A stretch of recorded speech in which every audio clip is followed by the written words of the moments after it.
자동차의 기름통에 총을 쏘면 과연 폭발할까요? 달리는 차의 본네트를 엄청난 힘으로 내리치면 과연 차가 뒤집어질까요? 영화 속 설정들의 현실성을 검증해보는 두 번째 시간, 이번에는 자동차에 대한 영화 속 설정들을 알아봅니다.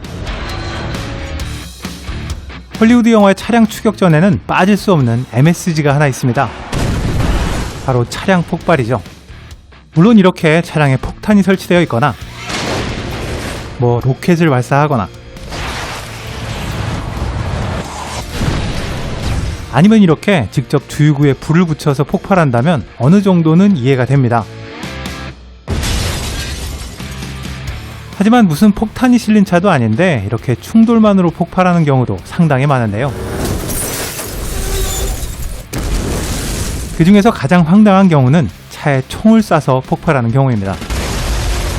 과연 차에 총을 난사하면 이렇게 엄청난 폭발이 일어날까요?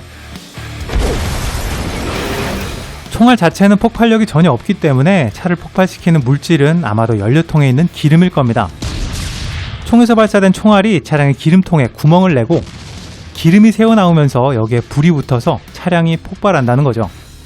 이런 전제에서 제일 먼저 고려해봐야 할 조건은 연료의 종류입니다. 휘발이 잘 일어나는 휘발유는 성냥이나 라이터로도 쉽게 불을 붙일 수 있지만 디젤의 경우에는 불을 붙이기가 결코 쉽지 않습니다. 디젤은 인하점이 휘발유보다 훨씬 높기 때문에 이렇게 성냥을 직접 넣어도 그냥 꺼져버리고 말죠. 그래서 디젤의 경우에 기름통에 구멍이 나더라도 웬만한 스파크로는 폭발이 일어날 가능성이 극히 적습니다. 보시는 것처럼 디젤 연료를 사용하는 차량의 기름통을 집중 사격해서 눈에 보이는 스파크가 일어나더라도 폭발은커녕 불도 잘 붙지 않습니다. 그렇다면 휘발유 차량은 총알로 폭발이 가능할까요? 결론부터 말씀드리면 가능합니다. 지금 보시는 장면은 한 유튜버가 달리는 가솔린 차량을 총으로 쏘는 실험입니다. 엑셀에 돌을 끼워 놓고 핸들을 한쪽으로 꺾어서 차가 원형으로 계속 움직이도록 해놨는데요. 처음에는 9mm 탄환을 사용하는 MP40으로 탄창을 다 비울 때까지 사격했습니다.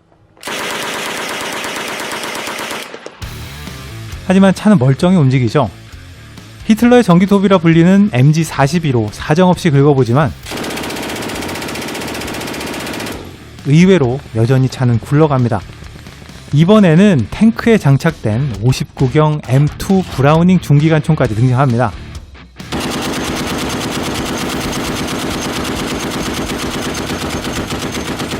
아무런 특수장치가 설치되지 않은 실제 차량이지만 영화와 거의 비슷한 모습으로 차량이 완전히 화염에 휩싸이죠. 느린 화면으로 보시면 차량이 폭발하는 시점은 차량의 뒷부분, 연료통이 있는 부분을 사격하기 시작하면서입니다. 이 영상은 사실 움직이는 차를 다양한 2차 대전 무기로 폭파시키는 컨셉이었기 때문에 일부러 M2 브라우닝을 사용할 때까지 집중 사격을 하지는 않았습니다. 결국 꼭 엄청난 중기관총이 아니더라도 다량의 총알을 연료통에 집중 사격한다면 새어나온 기름에 총알과 차체가 접촉하면서 생기는 스파크가 불을 붙여서 차량을 총으로 폭파시킬 수 있다는 의미죠. 영화에서는 현실보다는 훨씬 크고 화려한 폭발이 일어나긴 하지만 어찌되었건 총으로 차량을 폭발시킬 수 있다는 설정은 충분히 현실적이라 할 수 있습니다.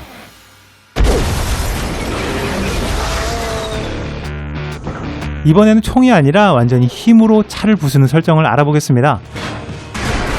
여러 액션 영화들에서 차의 본네트를 때려서 차가 전복되거나 완전히 부서지는 장면이 등장합니다.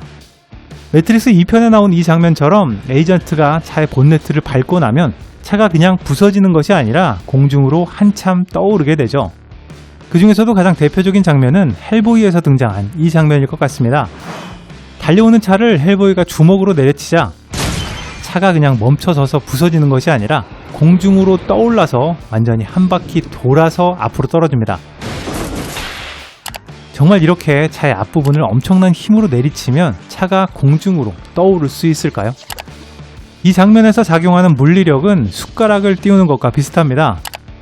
숟가락의 무게를 들어올릴 수 있을 만한 힘으로 숟가락의 앞부분을 세게 누르면 지렛대의 원리로 숟가락 전체가 위로 회전하면서 떠오르게 되죠. 헬보이를 향해 수평으로 움직이고 있는 차의 앞부분을 엄청난 힘으로 내리치면 지렛대의 원리로 앞바퀴를 중심으로 이 수평의 힘이 수직으로 바뀌면서 차가 하늘로 떠오르게 된다는 설정입니다. 미스버스터즈에서는 이 장면을 직접 실험해 봤는데요. 정확한 실험을 위해서 필요한 물리력을 계산해 보니까 SUV 차량의 앞부분을 완전히 땅에 닿게 하기 위해서는 무려 5,000파운드, 약 2.3톤의 무게가 필요했습니다. 실제 실험 이전에 축소된 스케일로 모의 실험을 해본 결과 수직으로 내려오는 힘이 차량의 뒤를 띄우기 위해서는 지렛대의 중심이 되는 차의 바퀴와 앞쪽 본네트의 거리가 너무 짧았습니다. 아무리 큰 힘으로 내리친다 해도 이런 구조라면 차가 뜨는 것이 아니라 그냥 부서져 버리고 마는 거죠. 실제 차량으로 실험했을 때도 마찬가지였습니다. 빠른 속도로 달려오는 차량의 앞부분을 정확히 맞추기도 쉽지 않았을 뿐만 아니라 차량의 강성이 이런 무게를 견디기에는 턱없이 부족했습니다. 그래서 영화의 설정과는 조금 다르지만 지렛대의 힘을 받쳐줄 수 있는 강력한 받침대를 차량의 앞부분에 설치했습니다.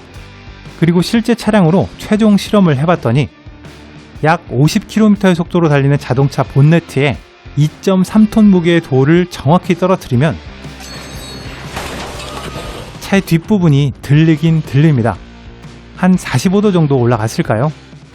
하지만 일반적인 차량이 2톤이 넘는 무게를 견딜 수가 없기 때문에 아무리 헬보이라 해도 이렇게 달려오는 차량을 공중으로 띄우는 건 말도 안 되는 설정이었습니다. 어쩌면 이런 장면 중에서 가장 현실적인 건 엣지 오브 투마로우에 나오는 이 정도 수준이 아닐까 생각됩니다.